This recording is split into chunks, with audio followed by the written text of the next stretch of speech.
Duties भी बता दूं एक बारी, आ जाओ सुन लो, ड्यूटीज भी सुन लो। कह रहा है सबसे पहली ड्यूटी है bound to carry on business. सिर्फ आपको क्या करना है, आप बाउंड हो, अगर आप पार्टनरशिप में हो आप बाउंड हो कि आप बिजनेस करोगे with the greatest common advantage, यानी फर्म के हित में सोचोगे। With the greatest common advantage का मतलब क्या है, आप सिर्फ अपने हित में ना सोचकर पूरी की पूरी फर्म के हित में सोचोगे।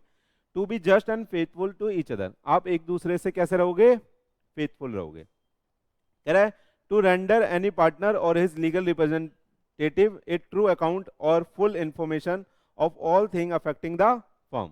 अगर आप अकाउंट्स मैनेज कर रहे हो तो आप सारे अकाउंट और सारी इंफॉर्मेशन अपने पार्टनर को दोगे जो भी रिलेट करती है फर्म से, पहली ड्यूटी। दूसरी ड्यूटी बोलती है लाइबल टू इंडेमनीफाई। इंडेमनीफाई का मतलब क्या होता है, क्षति की पूर्ति करना, है ना। तो कहता है the firm for any damage cause to it by the reason of his fraud wilful negligence in the conduct of the business of the firm. अगर आपकी वजह से फर्म को कोई नुकसान हुआ है, आपकी किस वजह से, जैसे आज कोई मीटिंग होनी थी, मैं घर पे सो रहा हूँ आराम से, ठीक है, आज मान लो हमारी कोई मीटिंग होनी थी, उसमें हमारे पास 100 करोड़ का धंधा आना था, मैं आराम से घर पे सो रहा हूँ और वो मीटिंग कैंसिल हो गई।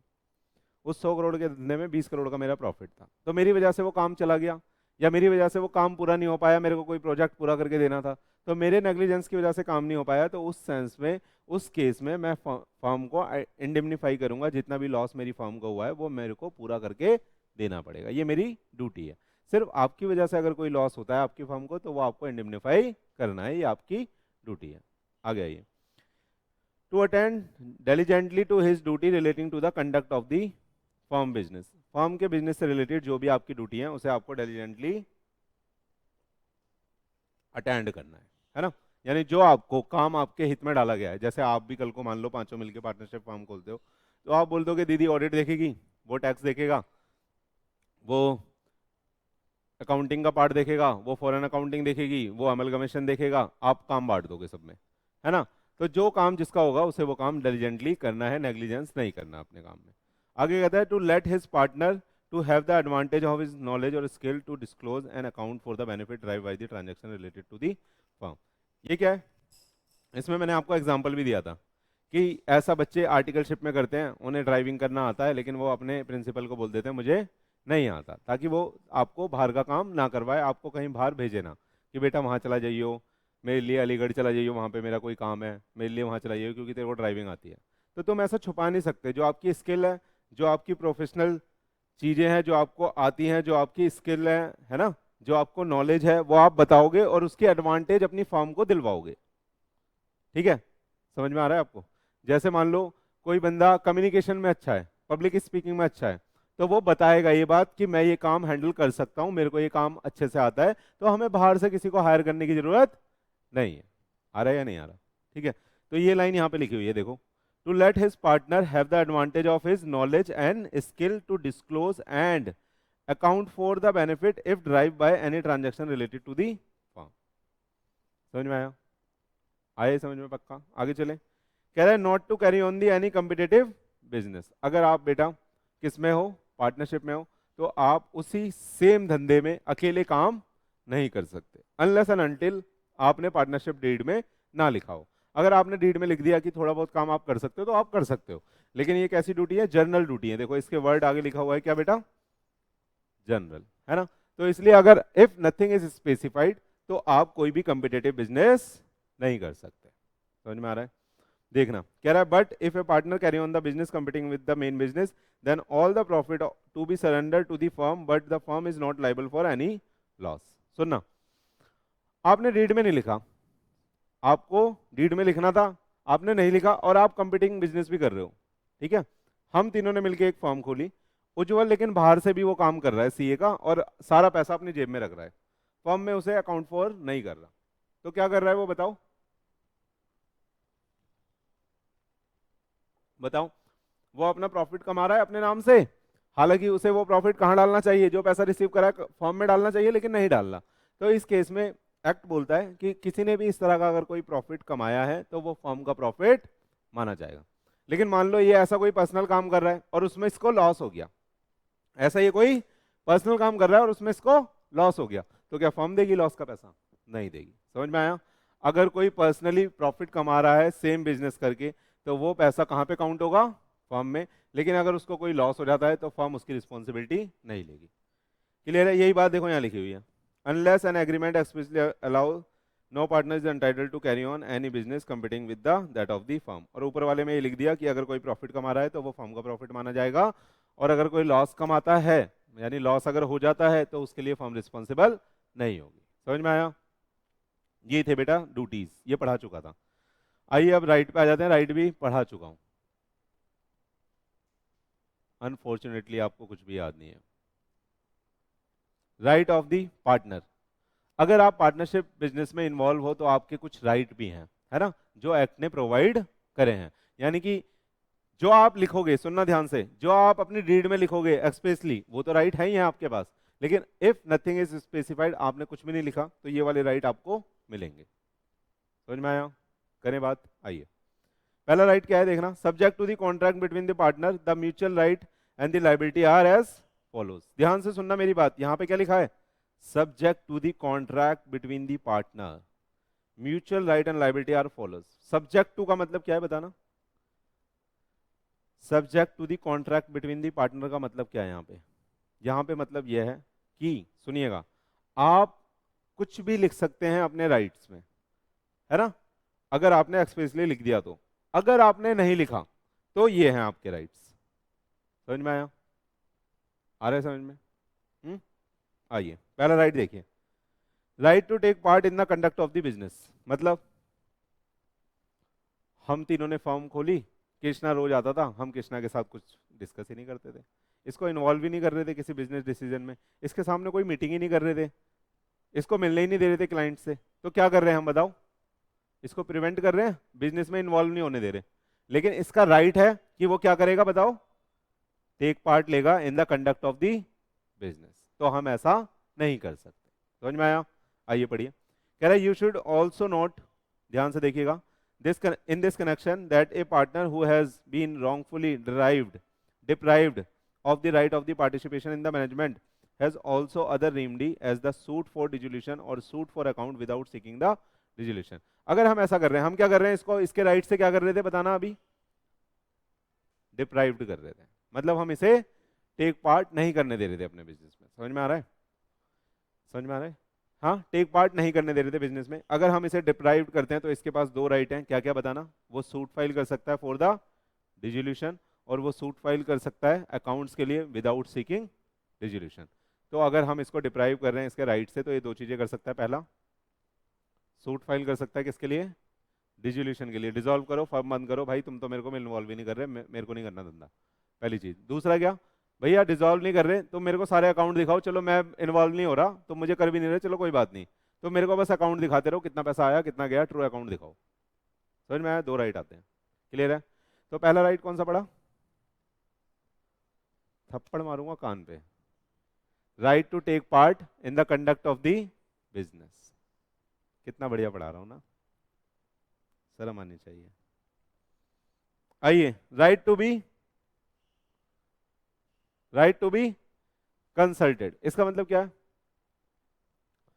हम तीनों पार्टनरशिप में थे, कृष्णा एक दिन छुट्टी पे था, हमने यहां से अपनी ब्रांच बंद करके दिल्ली में खोल ली, हमने इससे को इन्वॉल्व ही नहीं करा बिजनेस डिसीजन में। कितना बढ़िया करा। क्या ऐसा करना चाहिए पार्टनर के साथ? हाँ, देखो, या ये एक दिन के लिए छुट्टी पे था, उस दिन उज्जवल की गर्लफ्रेंड आई थी, इसने बोला सर इसको भी पार्टनर बना लो, मैंने बना लिया, कृष्णा से पूछा ही नहीं। क्या करें, कल को मेरी भी गर्लफ्रेंड आएगी, उसको भी पार्टनर बना लेंगे, कृष्णा से पूछेंगे ही नहीं। ऐसा करना चाहिए क्या, बोलो?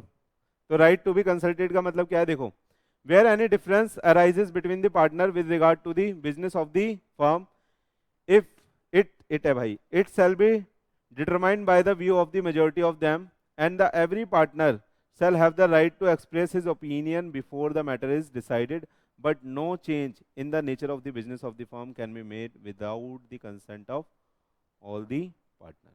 कह रहा है अगर कोई डिफरेंस ऑफ ओपिनियन पैदा होती है, यानी ये नहीं इन्वॉल्व करना चाहता था, या ये यहाँ से उठा के कहीं और नहीं ले जाना चाहता था ब्रांच, पहली चीज, या ये उसको पार्टनर नहीं बनाना चाहता था, या वो उसको पार्टनर नहीं बनाना चाहता था, दोनों बोला था ना मैंने, दोनों की गर्लफ्रेंड, तो उसको दोनों के लिए यूज करा है। तो उस केस में डिफरेंस ऑफ ओपिनियन आ रही है, बोलो ना, एक की बात कर लेते हैं, मान लो उज्जवल की गर्लफ्रेंड आ रही है, वो बोल रहा है इसको भी पार्टनर बनाओ, तो ये बोल रहा है बनाना चाहिए, मैं बोल रहा हूँ नहीं बनाना चाहिए, उज्जवल बोल रहा है बनाना चाहिए, तो किसकी सुनी जाएगी? है मेरी, क्योंकि मैं सर हूं। सुनो, कभी भी कोई भी मुद्दा फंसता है तो वो कैसे डिसाइड होगा बेटा? मेजॉरिटी से डिसाइड होगा। कैसे डिसाइड होगा? मेजॉरिटी से। तो यहाँ पे कंसेप्ट चलेगा क्या? Majority wins. कौन सा कंसेप्ट? Majority wins. लेकिन उसे कंसल्टेशन में लिया जाएगा, हर बंदे का ओपिनियन लिया जाएगा, उसे हम ओपिनियन से बाहर किसी भी पार्टनर को नहीं कर सकते। तो जो मेजॉरिटी आएगी उसका डिसीजन लिया जाएगा। लेकिन कह रहा है अगर नेचर ऑफ बिजनेस आप चेंज कर रहे हो तो उस केस में without the consent of all partner आप इसे नहीं कर सकते। तो यहाँ पे मेजॉरिटी विंस नहीं चलेगी, यहाँ यूनानिमस कंसेंट चलेगी। कौन सी? समझ में आया? कौन सी? यूनानिमस। उसका मतलब क्या होता है? 100% कंसेंट, सारे राजी होंगे तभी नेचर ऑफ बिजनेस आप चेंज कर सकते हो। क्लियर है? चलें आगे। राइट टू एक्सेस बुक, क्या ये राइट देना चाहिए? बुक का एक्सेस मिलना चाहिए। बुक्स का मतलब बुक्स ऑफ अकाउंट, बुक्स का मतलब बुक्स ऑफ अकाउंट। क्या ये एक्सेस देना चाहिए? बताइए। हाँ देना चाहिए। तो देख लो, to inspect and take out a copy thereof personally और through his agent provided that the agent is authorised to do so and the right must however be exercise bona fide. समझ में आया? तो कह रहा है आप बुक्स का भी एक्सेस सारे पार्टनर्स को दोगे, या तो वो पार्टनर आके बुक्स का एक्सेस ले सकता है और उनके प्रिंट आउट लेके जा सकता है कॉपी करा के, या उनका कोई एजेंट आ सकता है। लेकिन ये वाला जो राइट है ये बोनाफाइड एक्सरसाइज होगा किसी मॉडिफाइड इंटेंशन से, कि हम बुक्स में चेंज कर देंगे या टैंपरिंग कर देंगे या हम बुक को कुछ अलग प्रेजेंट कर देंगे, उस तरीके से ये राइट आप एक्सरसाइज नहीं कर पाओगे। अगर आप बोनाफाइड यूज कर रहे हो तभी आपको ये वाला राइट मिलेगा। समझ में आया? तो right to take part, sorry, right of access of book आपको मिलेगा। क्लियर है? अगला चलें। Right to remuneration. बताइए, पार्टनर रेम्यूनरेशन के लिए काम करता है या शेयर ऑफ प्रॉफिट के लिए? हाँ, प्रॉफिट के लिए काम करता है। तो नॉर्मली ये वाला राइट नहीं होता। देखो, no partner is entitled to receive any remuneration. कह रहा है कोई भी रेम्यूनरेशन आपको नहीं मिलेगा in addition to his share in the profit of the firm to taking part in the business of the firm. Generally है ये बात। आप बोलोगे सर रेम्यूनरेशन तो हमने देखा है, जब हम पार्टनरशिप के अकाउंट बनाते थे तो पार्टनर रेम्यूनरेशन बांटते थे, देते थे उनको, जितना जितना डिसाइड होता था इतने रुपए पर मंथ निकालेगा। याद है आपको? क्वेश्चन करे होंगे 12th में, या अभी भी कर रहे होगे। अभी बताता हूँ ऐसा क्यों होता था। But this rule can always be course of dealing in which the in which the event in the absence of the contract when the such remuneration is payable under the continued uses of the firm। तो इस section के हिसाब से वो remuneration होगा। सुनना, मैं समझा देता हूँ। जर्नली ये बोला जाता है कि भैया रेम्यूनरेशन नहीं ले सकते, क्योंकि क्या आप किसके लिए एंटाइटल्ड हो? शेयर ऑफ प्रॉफिट के लिए। लेकिन अगर आपका जो बिजनेस है वो इस टाइप का है जहां पे रेम्यूनरेशन की डिमांड है और आपकी अपॉर्चुनिटी कॉस्ट लगती है, अगर आप और किसी को वहां पे काम करवाते तो आप उसको पैसा देते। समझ में आया? तो वहां पे आप रेम्यूनरेशन क्लेम कर सकते हो, लेकिन वो बात आपको डीड में लिखनी पड़ेगी और वो वाला रेम्यूनरेशन इनकम टैक्स के हिसाब से आपको लेना होगा। समझ में आया? इनकम टैक्स का एक सेक्शन है 40B, वहां पे वो कैलकुलेशन है रेम्यूनरेशन की, वो आप इंटर में सीखोगे। डन? तो उसके हिसाब से आप रेम्यूनरेशन ले सकते हो। तो नॉर्मली जनरल रूल क्या है बताना?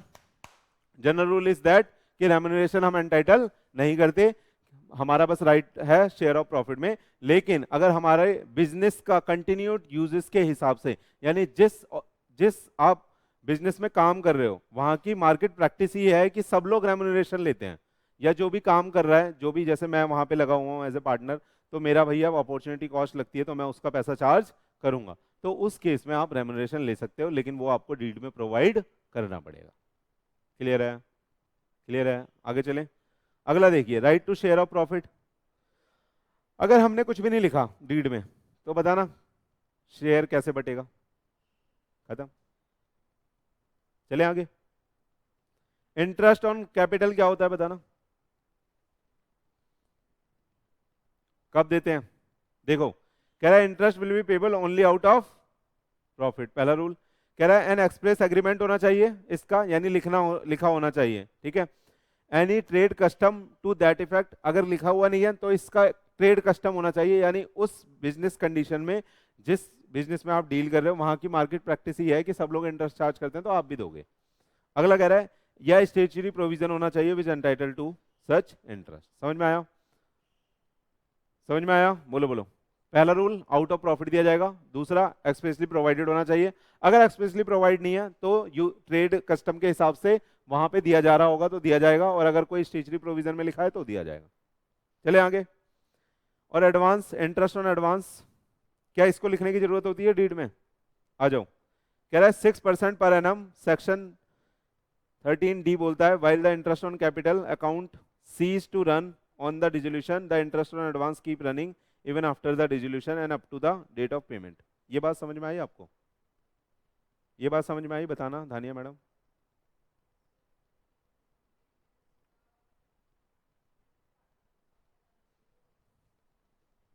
ऐसा सिनारियो कब बनता है?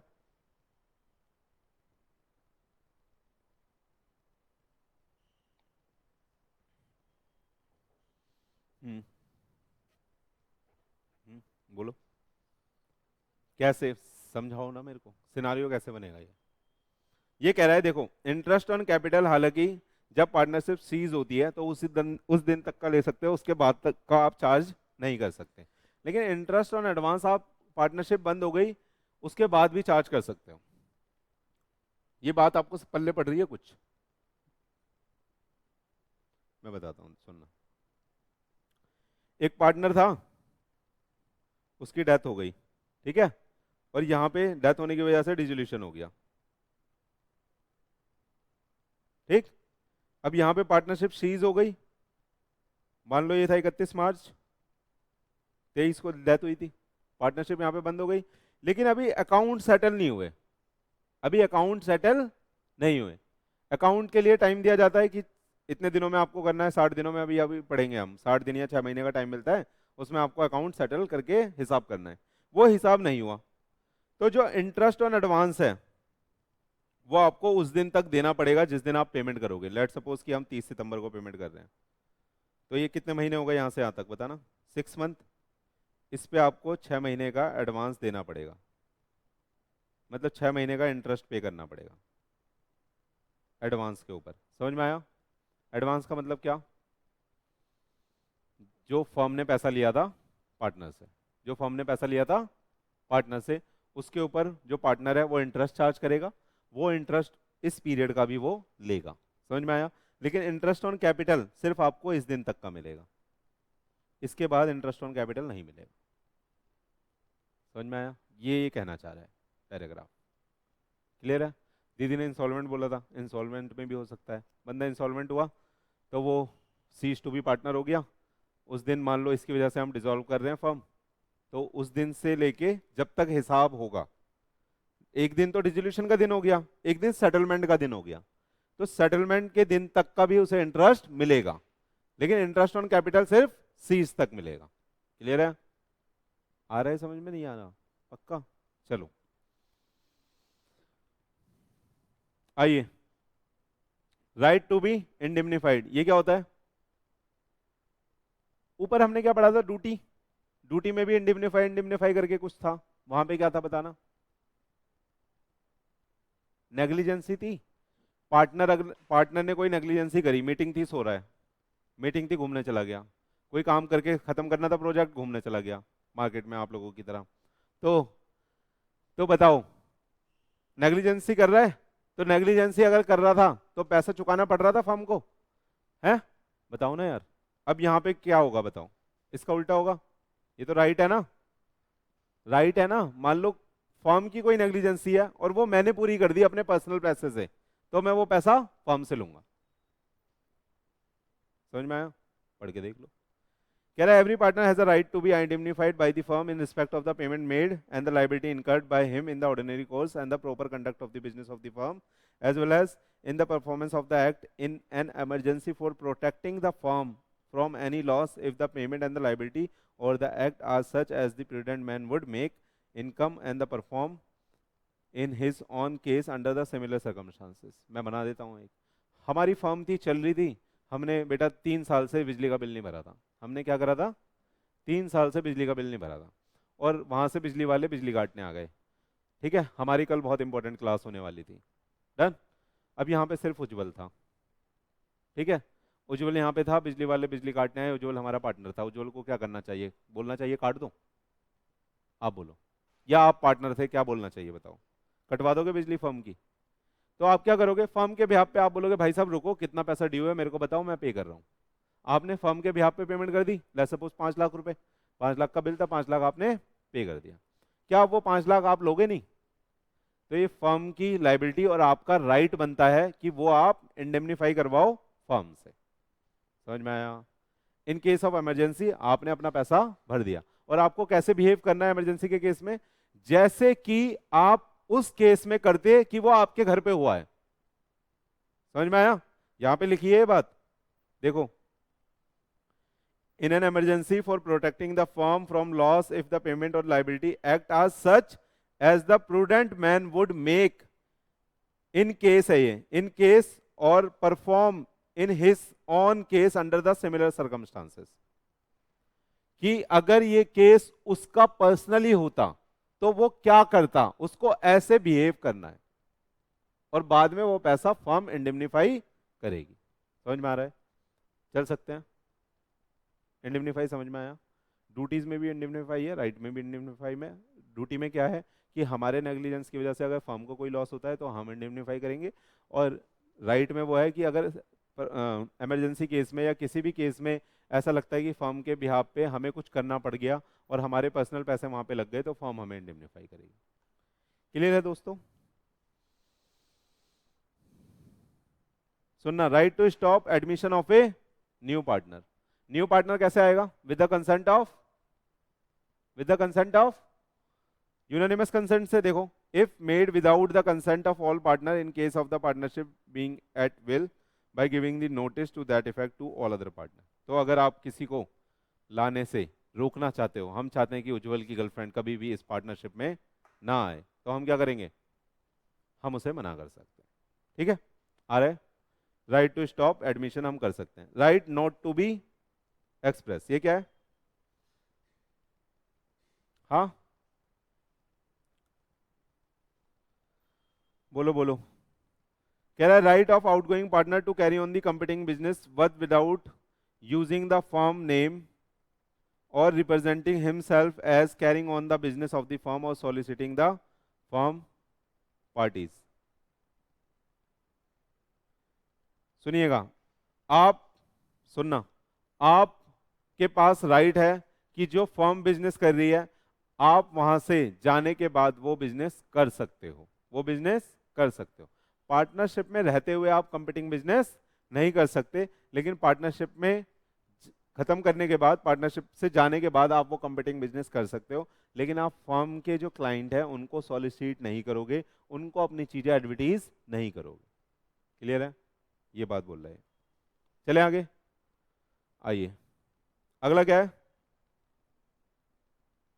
कह रहा है right of outgoing partner to share the subsequent profit. क्या है ये? आइए, सिंपल है, ये भी वैसा ही है। कह रहा है if continuing partner carrying on the business of the firm with the property of the firm without any final settlement of the account as between them and the outgoing partner. सुनना, सुनना मेरे दोस्त, बुला लो, सुनना मेरे दोस्त। पार्टनर एक छोड़ के चला गया था या रिटायरमेंट हो गया था, ठीक है, या कुछ भी मान लो, कोई भी सर्कमस्टांसेस जिसमें पार्टनर चला जाता है, जैसे डेथ भी हो जाती है, तो उसका लीगल रिप्रेजेंटेटिव आता है पैसे लेने। आप सवाल करते होगे, उसका हिस्सा निकालते होगे, आता है या नहीं आता? हाँ, सुनना, हमने उस पार्टनर को भेज दिया या वो पार्टनर चला गया और हम कंटिन्यू अपना बिजनेस कैरी ऑन कर रहे हैं, तो जो उसके जाने के बाद का प्रॉफिट होगा अभी हिसाब नहीं हुआ। चला तो वो गया लेकिन अभी उसका हिसाब नहीं हुआ। फाइनल सेटलमेंट नाम की एक चीज होती है ना, वो अभी नहीं हुई है। तो जो बाद का प्रॉफिट है, क्या उसमें भी उसको हिस्सेदारी मिलेगी? क्या उसमें भी उसको हिस्सेदारी मिलेगी? बोलो, क्या मेरे को बताओ, उसका प्रॉपर्टी में हिस्सा था फर्म की? हाँ था यार। पार्टनर को कलेक्टिवली हम फर्म बोलते हैं, तो पार्टनर कौन होते हैं? एक तरह से जॉइंट ओनर की तरह ही ट्रीट करे जाते हैं, कलेक्टिवली वो ही सब ओनर होते हैं ना। तो उसका प्रॉपर्टी में हिस्सा था, उसकी प्रॉपर्टी को यूज करके आपने प्रॉफिट बनाया, तो क्या उसे मिलना चाहिए? अब बोलोगे हाँ, अभी बोल लेते नहीं। हाँ, बस बातों को रखने का तरीका होता है, 2 मिनट में हाँ हो जाती है मेरे दोस्त। आ जाओ, पढ़ देता हूं मैं। If continuing partner carrying on the business of the firm with the property of the firm, क्या बोला मैंने, अगर कंटिन्यूइंग पार्टनर क्या कर रहे हैं, बोलो यार, कंटिन्यूइंग पार्टनर क्या कर रहे हैं, बिजनेस कर रहे हैं, किसे, फर्म की प्रॉपर्टी से, without any final settlement of account, अभी फाइनल सेटलमेंट अकाउंट का हमने नहीं करा है, किसके बीच में, एज बिटवीन दैम, जो बचे हुए हैं, एंड विद आउटगोइंग पार्टनर। तो कह रहा है द आउटगोइंग पार्टनर और his representative in case of death of the partner has the right to share, right to such share of profit made since he ceased to be partner or to the interest at the rate 6% of the amount due। सही है, तो सुनना, उसके पास right है, किसके पास बताना, outgoing partner के पास या उसके रिप्रेजेंटेटिव के पास, इन केस ऑफ डेथ, क्या राइट है बताना, कि वो या तो शेयर ऑफ प्रॉफिट ले ले जब से वो सीज हुआ है, या वो इंटरेस्ट ले ले 6% के हिसाब से अपने पूरे पैसे के ऊपर। समझ में आया, जितना फाइनल सेटलमेंट ऑफ अमाउंट बन रहा था, मान लो उसका फाइनल सेटलमेंट 1 लाख रुपए में हो रहा है, ठीक है, तो इसका 6% निकाल दो, 6,000 आ गया, मान लो 1 साल यूज करा है, और 1 साल का प्रॉफिट यहाँ पे 12,000 आ रहा है। आप अगर बताओ रिप्रेजेंटेटिव होते या आउटगोइंग पार्टनर होते, कौन सा कैरी करते, क्या लेते आप, यहाँ पे और लिखा है, या तो ये ले सकते हो या ये ले सकते हो, क्या लेते, 12,000 लेते, तो जो उसको बेनिफिशियल लगेगा वो मांग सकता है। क्लियर है, बोलो ना यार, समझ में आ रहा है, पक्का, क्या बात हुई यहाँ पे बताना, आउटगोइंग पार्टनर का जो राइट है सब्सीक्वेंट प्रॉफिट में, तो आप क्या बोलोगे, नहीं है या है, बोलो, आउटगोइंग पार्टनर का सब्सीक्वेंट प्रॉफिट में राइट है या नहीं है, सर है, सर है, या तो वो सब्सीक्वेंट प्रॉफिट का अपना हिस्सा ले ले, या वो 6% के हिसाब से जितना फाइनल सेटलमेंट के ऊपर पैसा बन रहा होगा वो ले ले, जो वो उसके डिस्क्रिप्शन पे है, जो उसको अच्छा लगे वो ले सकता है। क्लियर है, तो आप क्या यहाँ पे क्या रिकमेंड करोगे, आपके पास कोई केस स्टडी आ गई, आप सीए बन गए कल को, एक पार्टनर आ गया बोल रहा है कि सर मैंने बहुत दिनों से वो वाली पार्टनरशिप छोड़ दी है, मगर वो बिजनेस करके सर बहुत सारा धंधा बना रहे हैं, तो सर मेरे को क्या करना चाहिए, आप ये वाला प्रोविजन यूज करके उन्हें कंसल्टेंसी दे सकते हो। आप क्या बोलोगे बताओ, आप बोलोगे आपका पहले फाइनल सेटलमेंट का बता दो मेरे को कितने रुपए आ रहे हैं वहां से, और ये बता दो अभी तक उन्होंने कितना प्रॉफिट कमा लिया है, आप निकाल के दे दोगे, कह दोगे देखो ये वाला ऑप्शन ले लो, आप चैलेंज कर दो, आ रहा है या नहीं आ रहा। आइए लास्ट है बेटा, right to dissolve the firm with the consent of all partner, हम अपनी फर्म को डिसॉल्व कर सकते हैं। ठीक है, इसी के साथ हमारे क्या खत्म हो गए बेटा, सारे राइट्स खत्म हो गए। सब समझ में आया, आपको याद करना है दोस्त, सिर्फ समझने से बात नहीं बनेगी। चलें आगे, चलें मेरे दोस्त, बोलो ना यार। अब माइनर की पोजीशन पढ़ लेते हैं पार्टनरशिप में। क्या लगता है आपको, क्या पोजीशन है माइनर की, बोलो, आपको पता होगी माइनर की पोजीशन क्या है पार्टनरशिप में, हाँ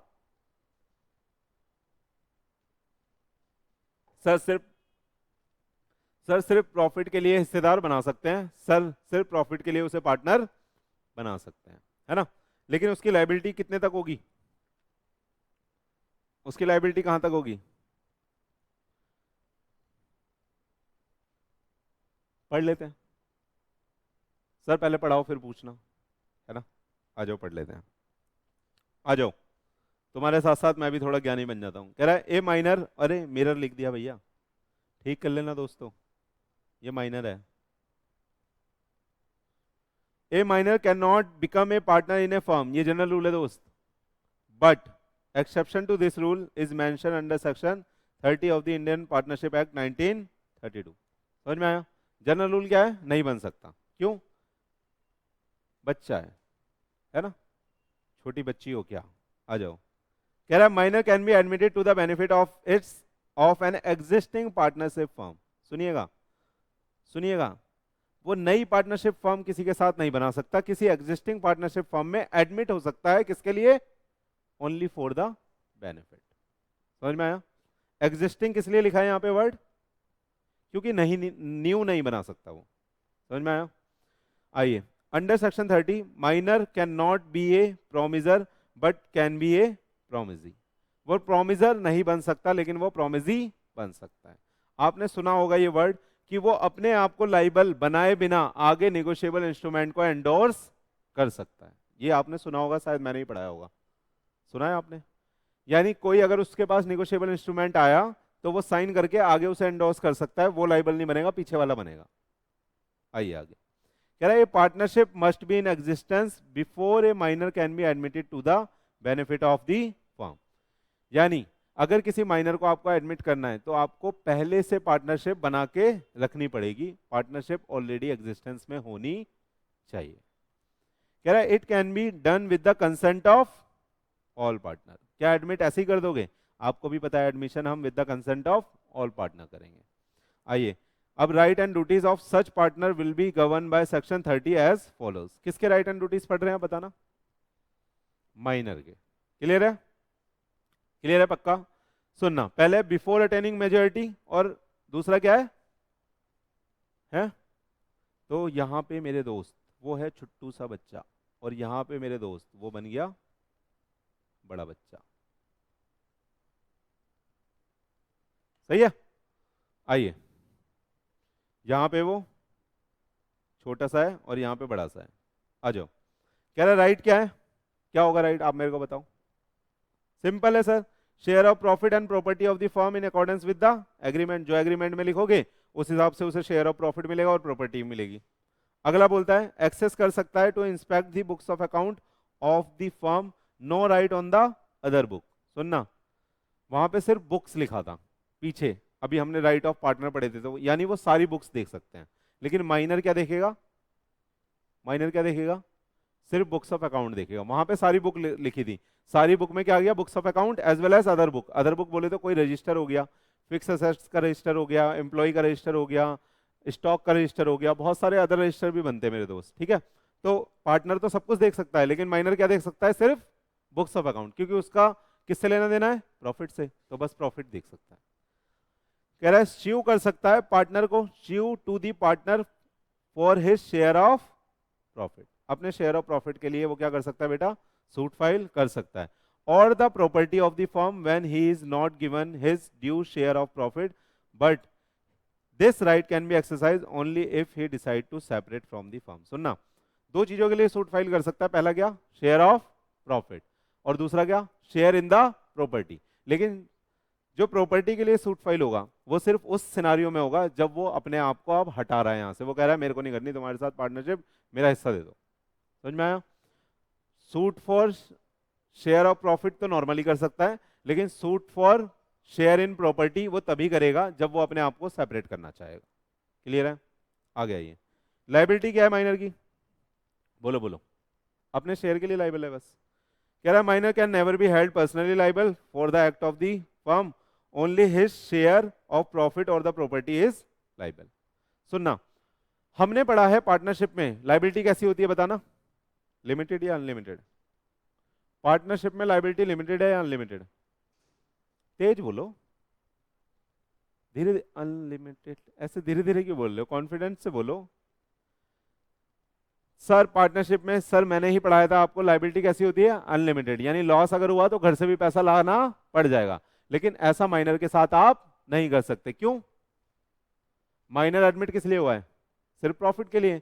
तो उसके प्रॉफिट से लाइबिलिटी को चुका सकते हो, उसके शेयर ऑफ प्रॉपर्टी से लाइबिलिटी को चुका सकते हो, उसे पर्सनली लाइबल नहीं बना सकते। लेकिन अदर पार्टनर क्या पर्सनली लाइबल बन सकते हैं? आंसर इज यस, क्योंकि लाइबिलिटी कैसी है? अनलिमिटेड। समझ में आ रहा है या नहीं आ रहा? क्लियर है दोस्त? पक्का पक्का पक्का क्लियर है? चले, तो ये तो था बेटा कब? मेजॉरिटी से पहले। क्या क्या है बताना जरा राइट में? Share of profit, access books of account, और सूट कर सकता है। सूट किस किस के लिए? अपने प्रॉफिट के शेयर के लिए और प्रॉपर्टी के लिए। लेकिन प्रॉपर्टी के लिए कब सूट फाइल करेगा? जब वो सेपरेट होना चाह रहा है। और लाइबिलिटी क्या है? वो लाइबल नहीं है पर्सनली, बस उसका शेयर ऑफ प्रॉफिट लाइबल है और उसकी शेयर ऑफ प्रॉपर्टी लाइबल है। सही है? अब देखो जब मेजर हो जाएगा क्या होगा। आफ्टर अटेनिंग मेजॉरिटी राइट क्या है?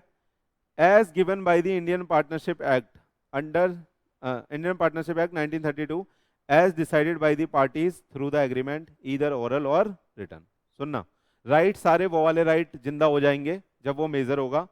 अब एज ए मेजर वो पार्टनर है, तो वो वाले सारे राइट जिंदा हो जाएंगे जो नॉर्मली हमने अभी ऊपर पढ़े हैं, जो सारे पार्टनर के ऊपर एप्लीकेबल है। Liability, it become personally liable to the third party for the all act of the firm done since he was admitted to the benefit of partnership. अब वो पर्सनली लाइबल हो जाएगा, अब से नहीं तब से, जब से वो एडमिट हुआ था। समझ में आ रहा है? अब वो पर्सनली लाइबल हो जाएगा क्योंकि आज की डेट में वो क्या है बताओ, मेजर है। तो अब वो अगर मेजर बन गया तो वो पर्सनली लाइबल हो जाएगा फ्रॉम टिल द बिगिनिंग, जब वो एडमिट हुआ था पार्टनरशिप में। ठीक है, आ गया ये। थोड़ा सा कॉन्ट्राडिक्टरी लग रहा है ये, लेकिन यही है। समझ में आ रहा है आपको? पर्सनली लाइबल कब से बना रहे हैं उसको? देखो देखो यहां लिखा हुआ है, since he was admitted to the benefit of partnership, तब से। डन। अब आना, सर जब वो मेजर होगा तो सर उसे कुछ बताने की जरूरत है क्या? बताओ, बताएगा ना वो? अब नोटिस देगा ना, एक फॉर्म को बताएगा कि भैया भैया मैं ना अब 18 से ऊपर का हो गया हूं, तो भैया देख लेना, देख लो। अब कह रहा है within 6 months of his attaining majority और his obtaining the knowledge that he had been admitted to the benefit of partnership firm, even firm partnership whichever date is later. सुनना, उसे एक पब्लिक नोटिस देना पड़ेगा। कब public notice देना पड़ेगा? पहला बोलता है within 6 months from attaining the majority, यानी जिस दिन वो 18 का हुआ उससे 6 महीने के अंदर अंदर उसे क्या देना है? एक पब्लिक नोटिस देना है। और यहां पे सिर्फ एक डेट नहीं है, और कह रहा है ऑब्टेनिंग हिज नॉलेज, यानी उसकी नॉलेज में ये बात आ गई कि भैया वो किसी फॉर्म में पार्टनर है। अरे बच्चा था, उसे बना दिया, उसे पता ही नहीं था। तो दो डेट हैं, विच एवर इज लेटर, उसे पब्लिक नोटिस देना है जो बाद में होगी। अगर उसे नॉलेज पहले मिल गई कि मैं किसी फॉर्म में पार्टनर हूं, तो within 6 months from the date of attaining majority. अगर उसे नॉलेज बाद में मिली तो वो वाली डेट मान ली जाएगी। ठीक है, तो यहाँ पे और लिखा हुआ है, तो इन दोनों में से जो लेटर होगा तब से he may give the public notice that he has been elected to become a partner or not to become a partner। उसे सुनना, उसे ऑप्शन दिया जाएगा कि भैया अब तू बड़ा हो गया है तो तू डिसाइड कर ले तुझे पार्टनर रहना है या नहीं रहना। डन। तो उसे ये कब डिसाइड करना पड़ेगा बताना? Within 6 months from attaining majority और having knowledge about the admission of partnership whichever is later. उसे ये बताना पड़ेगा कि तुम रहना चाहते हो या नहीं रहना चाहते, ये बात पब्लिक नोटिस देके जाहिर कर दो। डन। कह रहा है his failure to give public notice give notice will be deem as acceptance to become a partner. अगर 6 महीने के अंदर अंदर या आफ्टर ऑब्टेनिंग द नॉलेज कि वो पार्टनर है किसी फॉर्म में, उसने कोई पब्लिक नोटिस नहीं दिया, तो ये एज्यूम कर लिया जाएगा कि आप इसमें पार्टनर बन के रहना चाहते हो। समझ में आया? आप माइनर थे, आप बड़े हुए, 6 महीने गुजर गए आपके बड़े हुए होते हुए, और आपको पता भी था आप किसी फॉर्म में पार्टनर हो, आपने कोई पब्लिक नोटिस नहीं दिया कि मेरे को नहीं रहना पार्टनर, तो ये एज्यूम कर लिया जाएगा कि आप उसमें कंटिन्यू पार्टनर हो। और आपकी लाइबिलिटी कैसी हो जाएगी? अनलिमिटेड। इसलिए ये दिया गया है। समझ में आया? किसी की लाइबिलिटी लिमिटेड से अनलिमिटेड हो रही है, इसका इफेक्ट बहुत तगड़ा है। किसी की लाइबिलिटी अनलिमिटेड से और लिमिटेड से अनलिमिटेड हो रही है, तो इसलिए उसको ऑप्शन दिया कि भैया तुम अगर जाना चाहो तो छोड़ के जा सकते हो। समझ में आ रहा है? अगर तुम जाना चाहो तो छोड़ के जा सकते हो, यहाँ पे आप बता दो और हमने आपको इतना टाइम दिया, आप वो टाइम दे दो। क्लियर है? चल सकते हैं? बोलो, आगे चले? आगे चले क्या? बोलो ना। आसान आसान बचाया, अब ज्यादा नहीं है वैसे, खत्म हो जाएगा जल्दी पार्टनरशिप। सर पकड़ के बैठ गए बच्चे तो, सर क्या ही पढ़ा रहे हो आप। दिल के साथ साथ सर भी दुखता है सर, दिल किसी और ने दुखा रखा है, सर आपने दुखा रखा है ना? आ जाओ, अब बात कर रहे हैं मेरे दोस्त पार्टनरशिप प्रॉपर्टी एंड कुछ इनके अदर मिसलेनियस या वेरियस सेक्शन जो बचे हैं। देखना, सुनना, किसकी बात हो रही है? पार्टनरशिप प्रॉपर्टी बोले तो, पार्टनरशिप प्रॉपर्टी बोले तो जो फर्म की प्रॉपर्टी है, जो फर्म के नाम पे आपने खरीदी है। आपने जो पार्टनरशिप बनाने के बाद पार्टनरशिप के नाम पे चीजें खरीदी हैं, उनका क्या इफेक्ट होगा या वो किसकी मानी जाएगी, ये बात हो रही है। समझ में आ रहा है? आइए, कह रहा है also referred as, also refer to a partnership asset. हम इसको क्या बोलेंगे? पार्टनरशिप एसेट भी बोलते हैं। पार्टनरशिप प्रॉपर्टी को हम क्या क्या बोलते हैं मेरे दोस्त? पार्टनरशिप एसेट भी बोलते हैं, जॉइंट कॉमन स्टॉक भी बोलते हैं, जॉइंट कॉमन स्टॉक भी बोलते हैं, या जॉइंट स्टेट भी बोलते हैं। समझ में आया? ये सब हम किसको बोलते हैं? पार्टनरशिप की प्रॉपर्टी है, बेसिकली वो सब प्रॉपर्टी जो पार्टनरशिप के नाम पे है। ठीक है, देखिए, it is open to the partner to agree among themselves as to what is to be treated as property of the firm and what is to be treated as the separate property of one or more partner. It denotes all the property right and interest to which the firm may be entitled. सुनना, ऐसा भी तो हो सकता है, जैसे यहाँ पे पी आनंद है, पी आनंद हमारी फर्म है, तो पी आनंद में जितनी भी प्रॉपर्टी है, सुनना ध्यान से, जितनी भी प्रॉपर्टी है उसको हमने ये बोल दिया कि ये वाली पार्टनरशिप की प्रॉपर्टी मानी जाएगी। अब मान लो मेरा मन कर रहा है कि यहाँ पे एक छोटा सा एसी लगना चाहिए, वो मैं अपने पैसे से लगवाना चाह रहा हूँ, वो मैं अपने पैसे से लगवाना चाह रहा हूँ, मेरे को पार्टनरशिप में नहीं डालना उसको, तो मैंने यहाँ एक एसी लगवा दिया, डन। तो उसको मैंने बोल दिया अपने सारे पार्टनर के साथ मिलके कि भाई ये मेरी प्रॉपर्टी मानी जाएगी, तो वो मेरी प्रॉपर्टी है। क्लियर है? तो कह रहा है ये पार्टनर डिसाइड करेंगे कि किसको हम बोलेंगे जॉइंट कॉमन स्टॉक यानी पार्टनरशिप की प्रॉपर्टी, और किसको हम बोलेंगे सेपरेट प्रॉपर्टी, और ये डिसाइड करने के बाद ही उसके उसके रिस्पेक्ट में राइट एंड ड्यूटीज डिसाइड होंगी। समझ में आया? समझ में आया? समझ में आया या नहीं आया? अरे पार्टनरशिप होती है, उसमें कलेक्टिवली भी कुछ खरीद सकते हो, कुछ आप अपने आप से भी खरीद के लगा सकते हो। तो जो आपने अपने आप से खरीद के लगा दिया, आपने बोल दिया भैया वो मेरी प्रॉपर्टी है लेकिन मैं यूज करने दे रहा हूं आपको, कोई दिक्कत नहीं है, तो वो सेपरेट हो गई। और जो एक साथ मिलकर खरीदी है वो कॉमन स्टॉक हो गया। समझ में आया? कह रहा है entitle and it constitute of if not contrary agreed. देखना, सुनना आप, कह रहा है all the property right and interest which the partner may have brought into the common stock as their contribution to the common business. कह रहा है उसे पार्टनरशिप प्रॉपर्टी बोलेंगे जो वो साथ में लाए होंगे, कॉमन स्टॉक में लाए होंगे। और कहता है all the property right and the interest acquired और purchase by the firm for the purpose of और in the course of the business of the firm and the goodwill of the business.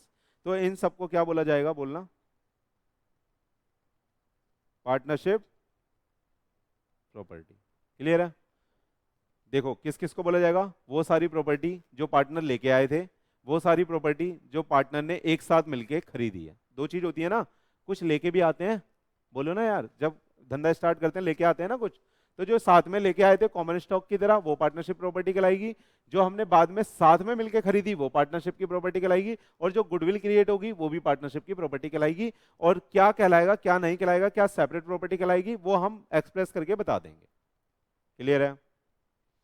बोलो आगे देखिए, कह रहा है goodwill is a part of the property of the firm, it can be sold separately और along with the other property of the firm, but the seller can set up the rival business if not express contrary but not entitled to use the firm name and to have the old customer। सुनना बेटा, हमने P आनंद create करा और हमने इसकी बहुत अच्छी goodwill बना दी, डन।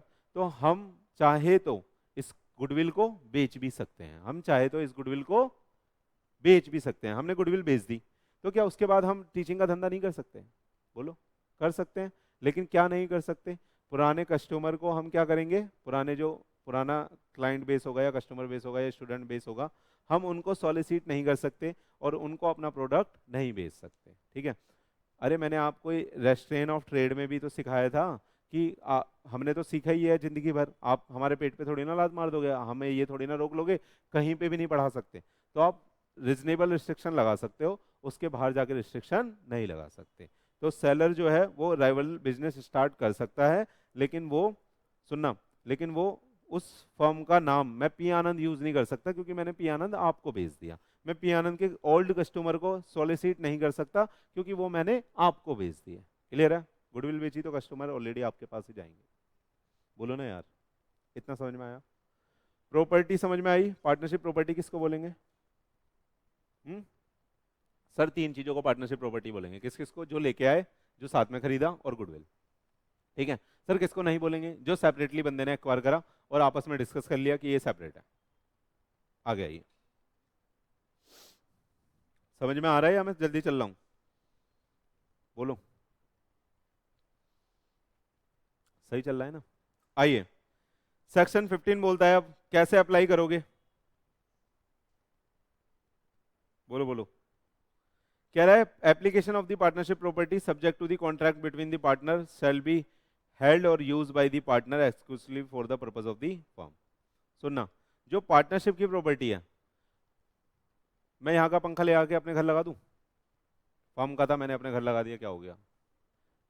हाँ, ये सिस्टम ले आता हूँ घर में, टीवी देखूंगा आराम से, इसमें अच्छी अच्छी मूवियाँ देखूंगा जो आप देखते हो, नेटफ्लिक्स, अमेजॉन। ले आ सकता हूँ? नहीं। तो क्या बोला गया कि आप एप्लीकेशन कैसे करोगे, पार्टनरशिप प्रॉपर्टी को अप्लाई यानी यूज कैसे करोगे? तो कहता है पार्टनरशिप की जो प्रॉपर्टी है ना मेरे दोस्त, subject to the contract between the partner. अगर पार्टनर ने ऐसा लिख दिया कि कभी कभी मन करेगा तो घर भी ले जाऊंगा, तो ले जा सकता है। ये बात ये बोलती है। समझ में आया? Subject to the contract between the partner. अगर मैंने ऐसा लिख दिया कॉन्ट्रैक्ट में कि भाई देख, जो हम कैमरा खरीद रहे हैं ना, कभी हम घूमने जाएंगे तो मैं ले जाऊंगा। पीके सर और मैंने या हमने पार्टनर ने आपस में डिसाइड कर लिया कि अगर किसी को ले जाना होगा तो हम लिख देते हैं, कैमरा खोल के ले जाके अपनी वीडियो बना सकता है हनीमून की, तो बन सकती है। ये लाइन ये बोल रही है, मैं नहीं बोल रहा, ये सब गंदे बच्चों ये बोल रही है। ये लाइन बोलती है subject to the contract between the partner. अगर लेकिन हमने कुछ भी नहीं लिखा, सुनना ध्यान से, अगर मैंने कॉन्ट्रैक्ट में कुछ भी नहीं लिखा तो shall be held and used by the partner exclusively। कैसे? exclusively मतलब सिर्फ और सिर्फ किसके लिए? For the purpose of the firm.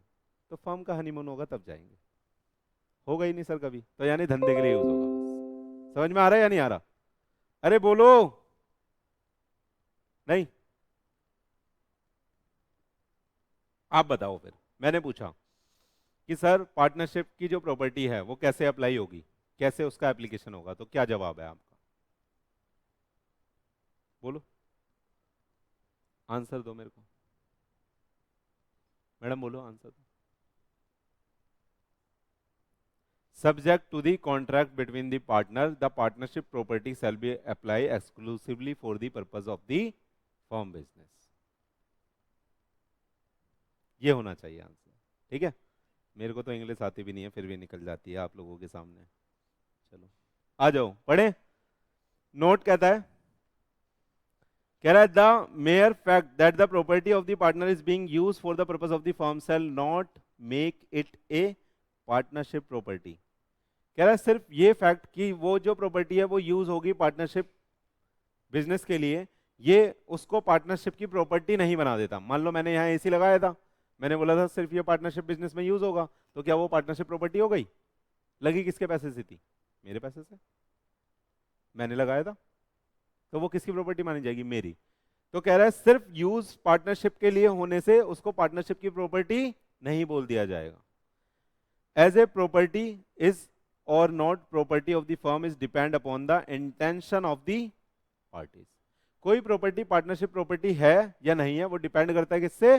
Parties की इंटेंशन से, यानी पार्टनर्स की इंटेंशन से। तो जो मैंने यहाँ पे एसी लगवाया था अपने पैसे से, मैंने कॉमन स्टॉक से नहीं लगवाया था, घर से मैं पैसा लाया था, क्रेडिट कार्ड स्वैप करके यहाँ एक एसी लगवा दिया था, तो वो किसकी प्रॉपर्टी मानी जाएगी बताओ? लेकिन एक्सक्लूसिवली यूज किसके लिए हो रही है? पार्टनरशिप फर्म के लिए। लेकिन उसको क्या पार्टनरशिप प्रॉपर्टी बोल दोगे? Answer is no. तो it is depend purely and purely on the intention of the partners. Clear है? पक्का? हाँ आइए सुनना ध्यान से। अब उज्जवल के लिए आ रहा है ये, कह रहा है personal profit earn by the partner. Partner ने क्या कर लिया? पर्सनल पैसा अर्न कर लिया। क्या होगा? वो फर्म का माना जाएगा। मान लो जैसे यहाँ पियानो अकेडमी चल रही है, मैं दिल्ली से आता हूँ, मैं दिल्ली में एक पियानो चलाने लग जाऊँ, किसी को भी ना बताऊँ, है ना, और वहाँ पे एडमिशन लेने लग जाऊँ, एक फैकल्टी रख दूँ, आराम से मिल जाएगा, कोई भी 11th 12th सीए को भी पढ़ाने वाले मिल जाएंगे, वहाँ पे मैं चलवा दूँ एक यूनिट, और वहाँ से जो भी प्रॉफिट आए जेब में। पी के सर बोले तू जल्दी क्यों जाता है, मैंने कहा ऐसे यार गर्लफ्रेंड के साथ घूमना होता है, लेकिन मैं जाता कहाँ हूँ, दूसरे वाले पी आनंद 2 है 2.0। फिर मैंने ऐसे कर करके 3.0 4.0 5.0 बहुत सारे खोल दिए। बताओ क्या मैं सही कर रहा हूँ? Answer is no. तो वो प्रॉफिट कहाँ पे आएगा? वो सारा फर्म में आना चाहिए। ठीक है, अगर बाद में भी पता चल गया तो क्लेम भी कर सकते हैं। देखो कह रहा है subject to the contract between the partner, फिर वही वाली लाइन आ गई। ये वाली लाइन क्यों आ रही है हर जगह, subject to the contract between the partner? Sir पागल हो क्या आप? बोलो क्यों आ रही है? अगर मैंने कॉन्ट्रैक्ट में ऐसा लिख दिया कि मैं पर्सनल प्रॉफिट कमा सकता हूं, वहां पे भी एक ब्रांच खोल सकते तो कर सकते हो, तो कर सकते हो। लेकिन एक्ट कब लग रहा है? If nothing is specified, contract में कुछ नहीं लिखा तो सेक्शन 16 लग जाएगा। अगर कॉन्ट्रैक्ट में लिख दिया तो सेक्शन 16 नहीं लगेगा, कॉन्ट्रैक्ट इफेक्ट में आएगा। समझ में आ रहा है? डीड डीड डीड इफेक्ट में आएगी। तो इसलिए यहाँ पे जहां जहां ये लाइन लिखी है ना, वहां पे आप लिख के कुछ भी कर सकते हो। समझ रहे हो? कुछ भी का मतलब कुछ भी नहीं है। आ जाओ। Subject to the contract between the partner, the profit derived by the partner from any section of the firm or the firm from firm use of the property or the business connection of the firm and the firm name, he shall account for the profit and pay it to the firm। कैसे कैसे profit drive कराओ देखना, या तो किसी भी section से firm के, या फर्म की प्रॉपर्टी को यूज करके, या बिजनेस कनेक्शन को यूज करके, या फर्म को यूज करके, या फर्म का नाम यूज करके। तो वो प्रॉफिट किसका माना जाएगा मेरे दोस्त? फर्म का, चाहे आपने पर्सनली अपनी जेब में डाल लिया हो। आगे आइए, कह रहा है if a partner competing with the firm same business, he shall account for and pay it to the firm all the profit made by him in that business. Clear है? अगर मैं कंपीटिंग बिजनेस करके सामने एक और P आनंद खोल के पैसा कमा रहा हूं तो वो भी इसी पी आनंद में काउंट करना पड़ेगा। क्लियर है या नहीं? बोलो। चलें आगे चलें मेरे दोस्त। आइए, अब आ रहा है right and duties of the partner after change in the constitution of the firm. After change in the constitution of the firm, firm का कॉन्स्टिट्यूशन कैसे चेंज होता है? रिकॉन्स्टिट्यूशन ऑफ पार्टनरशिप बोलते हैं मेरे दोस्त इसको। ठीक है, सुनना। सेक्शन 17 बोलता है चेंज में बाय, या तो एडमिशन से होगा, या रिटायरमेंट से होगा, या डेथ से होगा, या हम चेंज कर देंगे इन द बिजनेस, हम बिजनेस ही चेंज कर रहे हैं अपना तो चेंज होगा। When fix partnership further continue, हमने फिक्स पीरियड वाली पार्टनरशिप करी थी 2 साल के लिए, हम उसको आगे एक्सटेंड कर रहे हैं तो भी रिकॉन्स्टिट्यूशन माना जाएगा। तो रिकॉन्स्टिट्यूशन का मतलब क्या है? चेंज होना फर्म में, है ना, फर्म के जो बेसिक चीज है उसमें चेंज होना, यानी कोई एडमिशन होगा, रिटायरमेंट होगा, डेथ होगा, तो उसको क्या बोलेंगे? एक नई डीड बनेगी मेरे दोस्त, एक नई डीड बनेगी और उसे क्या बोलेंगे? रिकॉन्स्टिट्यूशन ऑफ पार्टनरशिप फर्म, है ना, या रिकॉन्स्टिट्यूशन ऑफ पार्टनरशिप। डन। अगर हम कोई बिजनेस चेंज कर रहे हैं तब भी नई डीड बनेगी, उसे भी रिकॉन्स्टिट्यूटेड डीड बोलेंगे। और अगर हम कोई फिक्स अपनी पार्टनरशिप को फर्दर आगे कंटिन्यू कर रहे हैं तो उसे भी हम रिकॉन्स्टिट्यूशन बोलेंगे। तो इसमें क्या होता है? कह रहा है अब रिकॉन्स्टिट्यूशन के केस में राइट एंड ड्यूटीज पढ़ रहे हैं। क्या पढ़ रहे हैं?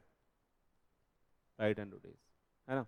सुनना, अगर पार्टनरशिप, अगर आप ऊपर ऊपर से देखो, दिमाग से सोचो, नॉर्मली कॉमन सेंस से, तो पार्टनरशिप का मतलब क्या है? 2 लोग मिलकर काम कर रहे हैं तो अपनी अपनी ड्यूटी और अपने अपने पावर यानी राइट सब डिसाइड करेंगे, उसी के लिए पूरा एक्ट बना हुआ है, और कुछ भी नहीं है इस एक्ट में। समझ में आ रहा है? दोनों के राइट, दोनों की ड्यूटी, बात खत्म। तो पहले हमने नॉर्मली पढ़ा, जनरल राइट एंड ड्यूटी पढ़ ली, माइनर के राइट एंड ड्यूटी पढ़ ली। अब रिकॉन्स्टिट्यूशन के केस में राइट एंड ड्यूटी क्या है? आइए, कह रहा है इफ ए एंड बी, यानी ये या ये हुआ, सही है, तो कह रहा है the duties and right remain same in the reconstituted form. जो पहले थे वही रहेंगे।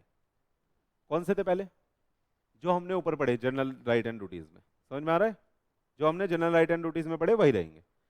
तो कह रहा है ए और बी में तो भाई सेम रहेंगे जैसे पहले थे, तो सर सी में क्या होगा? सी में देख लो, if change due to point C, duties and right remain same provided the firm is consistent with the provision of the partnership at will. तो कह रहा है ड्यूटीज एंड राइट सेम रहेंगे अगर वो पार्टनरशिप एट विल कर रहे होंगे। अब ठीक है, लेकिन अगर फिक्स पीरियड वाली कर रहे होंगे तो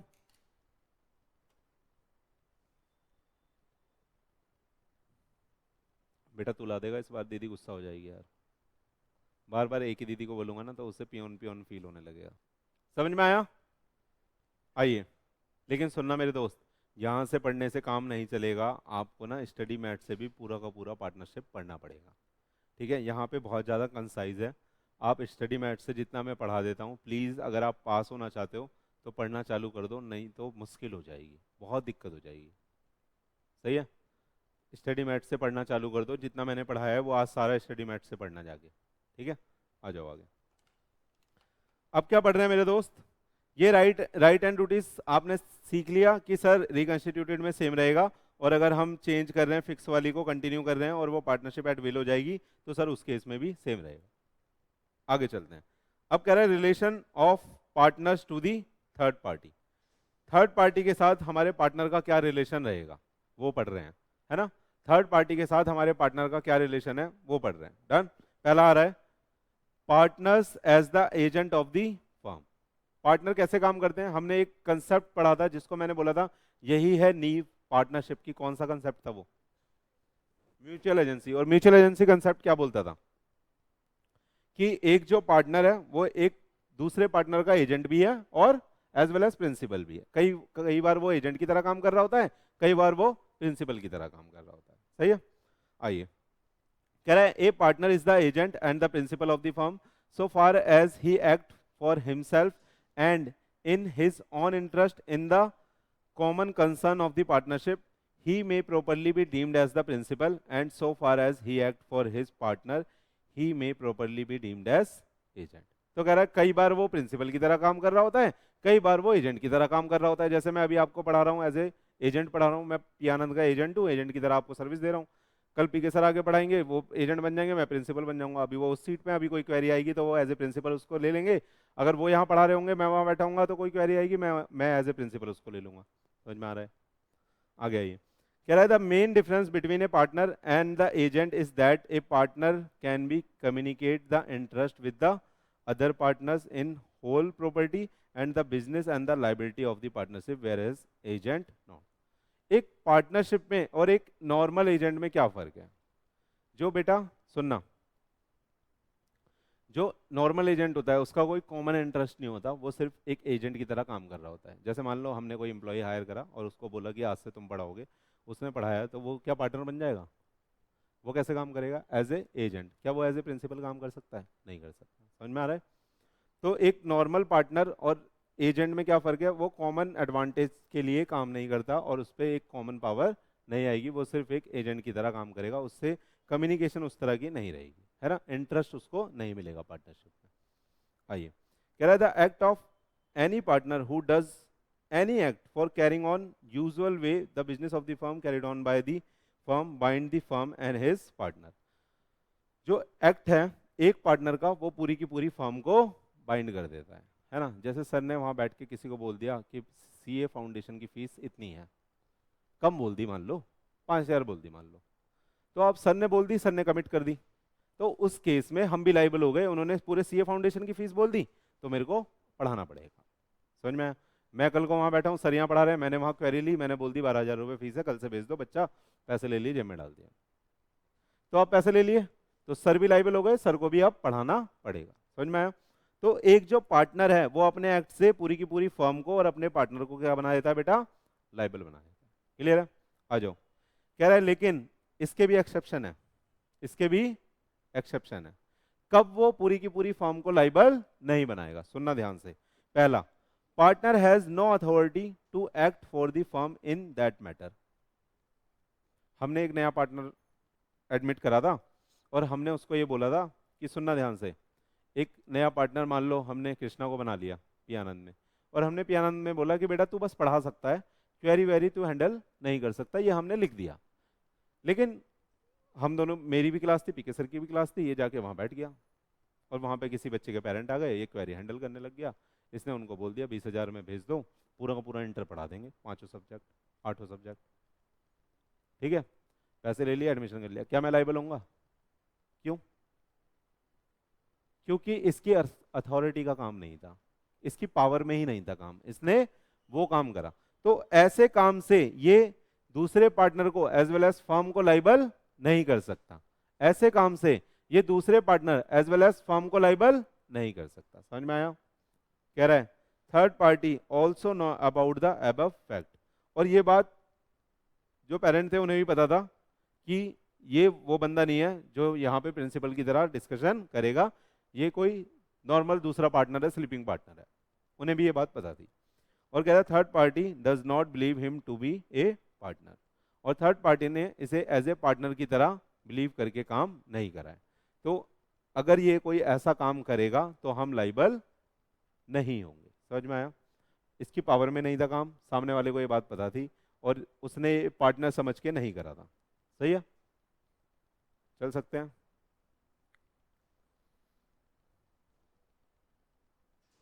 कह रहा the law of partnership is often stated as the law of agency.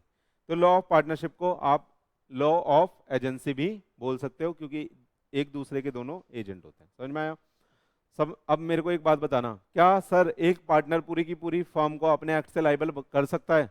Answer is yes, अगर वो काम उसका ऑर्डिनरी कोर्स ऑफ बिजनेस में हो और वो फर्म के लिए कर रहा हो। ठीक है, कब लाइबल नहीं करेगा? जब उसकी अथॉरिटी में नहीं होगा, ये बात सामने वाले को पता है कि उसकी अथॉरिटी में नहीं है और उसने उसके साथ पार्टनर समझ के डील नहीं करा है। सही है, तब वो लाइबल नहीं बनाएगा। आगे आइए, अब आज बस बेटा इंप्लाइड अथॉरिटी पढ़ाऊंगा, फिर छुट्टी है ना? सही है, आइए अब हम पढ़ रहे हैं। सुनना सर, आपने ऊपर सर बात करी अथॉरिटी की, है ना, कि उसकी अथॉरिटी में नहीं होगा तो वो लाइबल नहीं बनाएगा। तो सर उसकी अथॉरिटी में क्या होगा क्या नहीं होगा ये कैसे पता चलेगा? है ना सर, किसी पार्टनर की अथॉरिटी में क्या काम है क्या काम नहीं है, सर ये कैसे पता चलेगा? बोलो। तो मैंने बोला सुनना, दो तरह की अथॉरिटी है बेटा, एक्सप्रेस और एम्प्लाइड। एक्सप्रेस का मतलब क्या? जो हमने डीड में लिख दिया। मैंने डीड में लिख दिया कि भैया तू क्वेरी से डील नहीं कर सकता तो नहीं कर सकता। समझ में आया? एम्प्लाइड कौन सी है? कुछ भी नहीं लिखा, यानी implied by law. Implied by law, समझ में आ रहा है? एम्प्लाइड का मतलब क्या होता है? ऐसा मान लिया जाएगा। बोलो ना यार। तो यानी ये वाली जो अथॉरिटी है ये एम्प्लाइड बाय लॉ हो जाएगी कि भैया आपको अथॉरिटी इस काम की थी। सुनना, आप ध्यान से पढ़ा रहा हूं, बहुत इंपॉर्टेंट है। एम्प्लाइड अथॉरिटी ध्यान से पढ़िएगा। Implied authority of a partner of a firm of the firm, authority of the partner means the capacity of the partner to bind the firm by his act. Authority का मतलब क्या है? उसकी capacity कि किस हद तक वो फर्म को बाइंड कर सकता है ना? क्या मैं पीके सर को बोलूंगा कि बाहर एक लड़की जा रही है उससे शादी कर लो क्योंकि मेरे को पसंद आ रही है आपके लिए? कर लेंगे वो? तो मैं बाइंड नहीं कर सकता उनको। समझ में आ रहा है? इस एक्ट के लिए तो अथॉरिटी का मतलब क्या, किस हद तक पावर मिली हुई है काम करने की। आइए अब सुनना, अथॉरिटी बेटा दो तरह की है, एक एक्सप्रेस और एक एम्प्लाइड। एक्सप्रेस पढ़ाने की जरूरत नहीं, जो एक्ट में लिख दिया वो क्या हो गई? एक्सप्रेस। देखो कह रहा authority given by the word या स्पोकन या written the firm bound by the act if a partner done within the scope of his express authority. अगर कोई पार्टनर वो वाला एक्ट कर रहा है जो एक्सप्रेसली उसकी अथॉरिटी में लिखा हुआ है तो वो बाइंड कर देगा। समझ में आया? मैंने लिख दिया कि भैया ये भी क्वेरी डील कर सकता है, तो कल को ये क्वेरी डील करेगा तो उस केस में वो हमें बाइंड कर देगा। समझ में आया? आया या नहीं आया? आगे चले। अब सुनिए, एम्प्लॉयड अथॉरिटी का मतलब क्या है? सर हमने लिखी नहीं है, सर हमने लिखी नहीं है, लेकिन ये एम्प्लॉयड बाय लॉ है। एम्प्लॉयड बाय लॉ है, यानी ये मान लिया जाएगा कि ये इसकी अथॉरिटी में था अगर यहां पे फॉल कर जाएगा तो। आइए कह रहा है authority given expressly called as apparent authority, it cover those act of the partner which fulfil the following three condition. सुनना, अगर सुनना ये तीनों कंडीशन फुलफिल हो जाएगी किसी एक्ट को करते वक्त। मान लो कोई काम करा है इस बंदे ने फर्म के लिए और ये तीनों चीजें क्वालिफाई कर रहा है वो काम, अगर वो ये तीनों चीजें क्वालिफाई कर रहा है काम, तो हम उसको बोल देंगे कि वो वाला काम एम्प्लॉयड अथॉरिटी में आ रहा है, यानी वो उसकी अथॉरिटी में आ रहा है और वो फर्म को बाइंड कर देगा।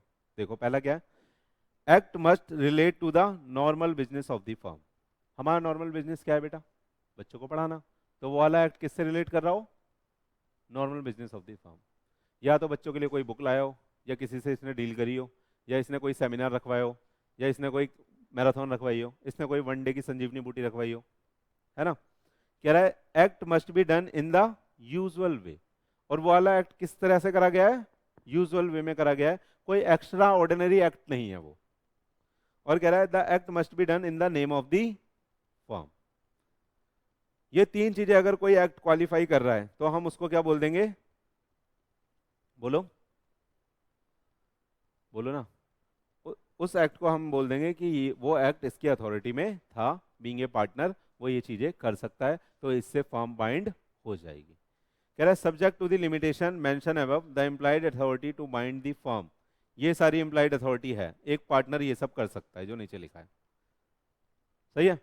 इनके लिए ऊपर वाला चेक करने की जरूरत नहीं है, समझ में आ रहा है, ये तो कर ही सकता है एक पार्टनर। कह रहा है subject to the limitation mention above, एक जो इम्प्लाइड अथॉरिटी है, एक जो इम्प्लाइड अथॉरिटी है बाइंड करने की फर्म को, वो ये सारे काम है, यानी वो सेल कर सकता है by selling the firm goods, वो फर्म के गुड्स को सेल करके लाइबल बना सकता है फर्म को, और सामने वाले को भी लाइबल बना सकता है। कह रहा है by purchasing the goods of the firm, to borrow the money for the purpose of the firm, by accepting the payment if the debit due from for the firm, by engaging and discharging the employ, to accept और make, accept कर सकता है, make कर सकता है, issue कर सकता है negotiable instrument in the firm name, to settle कर सकता है account with the person dealing with the firm, या किसी क्रेडिटर का या डेटर का अकाउंट सेटल कर सकते हैं, to pledge the goods for the firm for a security और the repayment of borrowing made for the purpose of the firm.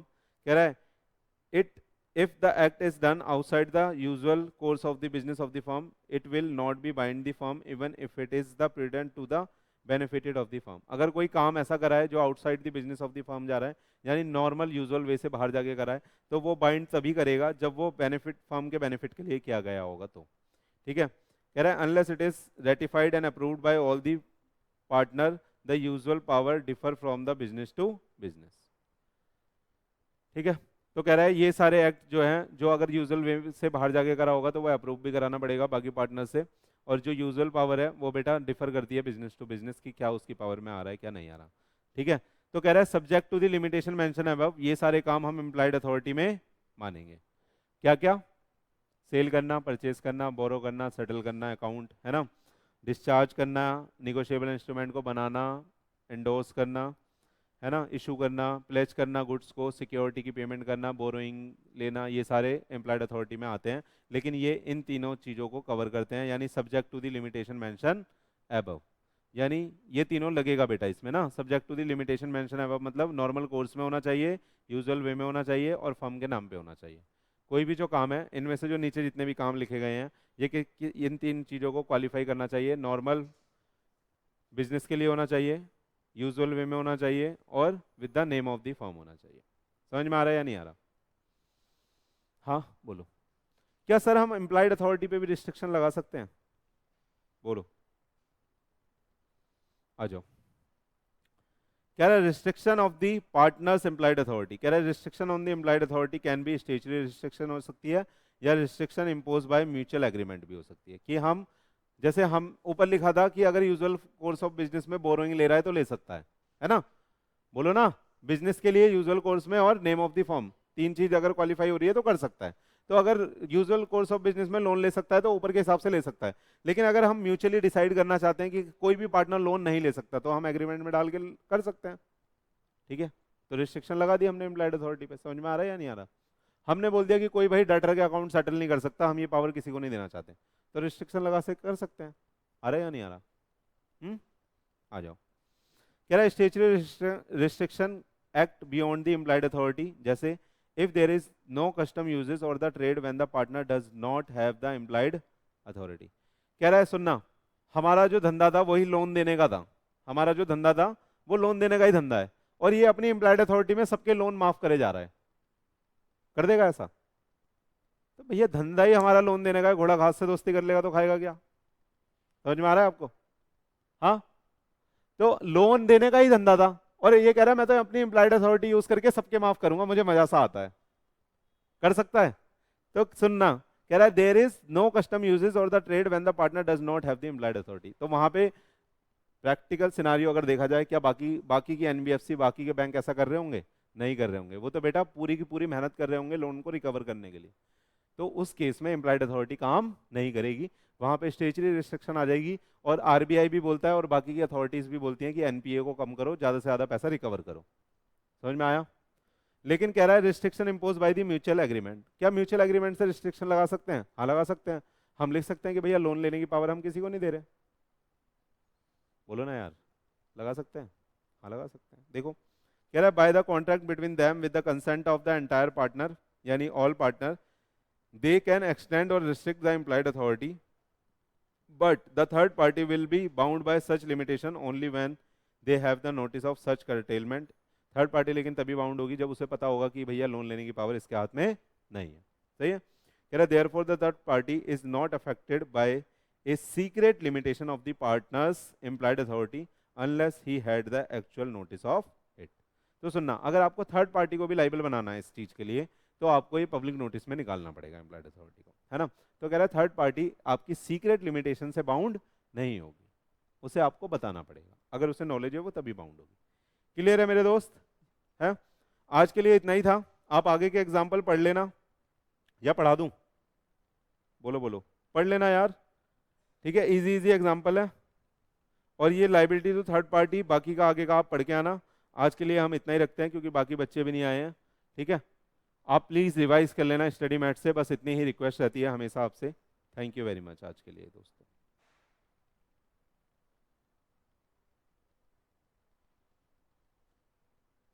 सही लिखा है ना दोस्त?